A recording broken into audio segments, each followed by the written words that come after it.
Good evening बच्चों। जैसा कि आप लोग ऑनलाइन क्लासेस जो नवोदय की ले रहे हैं उसमें अब छुट्टियां हो गई हैं। अब हम घर से आपको ऑनलाइन क्लासेस की कुछ कंटेंट देंगे।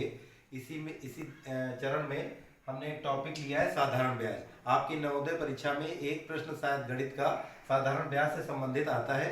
आज हम उसी के बारे में समझेंगे। साधारण ब्याज के हमने इसमें सूत्र लिख दिए हैं। साधारण ब्याज होता क्या है? अगर हमने किसी बैंक से कुछ पैसा उधार लिया और वो बैंक कुछ प्रतिशत वार्षिक ब्याज की दर से हमसे ब्याज लेती है, वही ब्याज साधारण ब्याज कहलाता है। साधारण ब्याज का सूत्र होता है साधारण ब्याज बराबर मिश्र धन माइनस मूलधन। मिश्र धन क्या होता है? जो पैसा हम उधार लेते हैं वो मूलधन होता है, यानी जो पहला धन होता है वो मूलधन होता है, और जो ब्याज को जोड़ के दिया जाता है उसको मिश्र धन कहते हैं। तो मिश्र धन को हम अगर निकालना है तो मूलधन प्लस ब्याज। इसी तरह फार्मूला होता है साधारण ब्याज बराबर मूलधन गुणे दर गुणे समय बटे 100।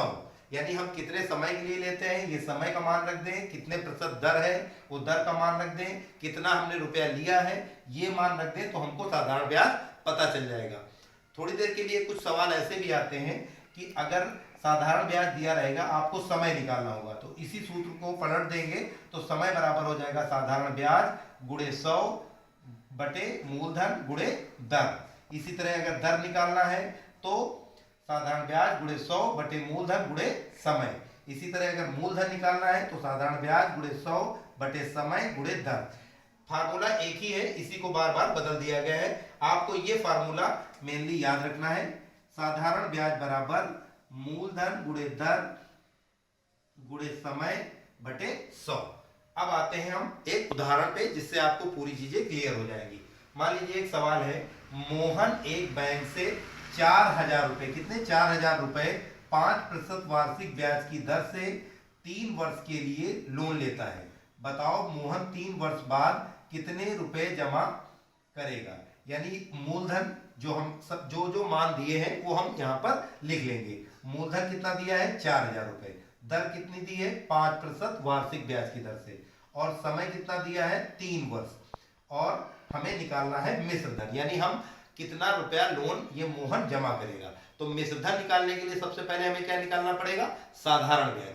साधारण ब्याज का सूत्र अभी हमने आपको बताया था, साधारण ब्याज बराबर मूलधन गुणे दर गुणे समय बटे 100। इसमें हमने सारे मान रखे, मूलधन 4000, दर 5 और समय कितना है 3 वर्ष बटे 100।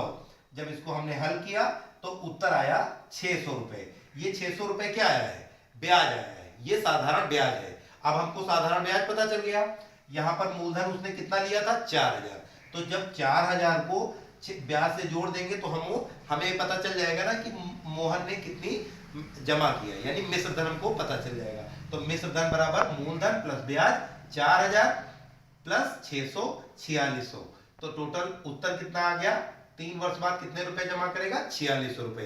तो इस एग्जाम्पल से आपको समझ में आ गया। ऐसे ही कुछ सवाल आपको दिए जा सकते हैं जिसमें आपको या तो साधारण ब्याज निकालना होगा, या मिश्र धन निकालना होगा, या मूलधन या दर या समय।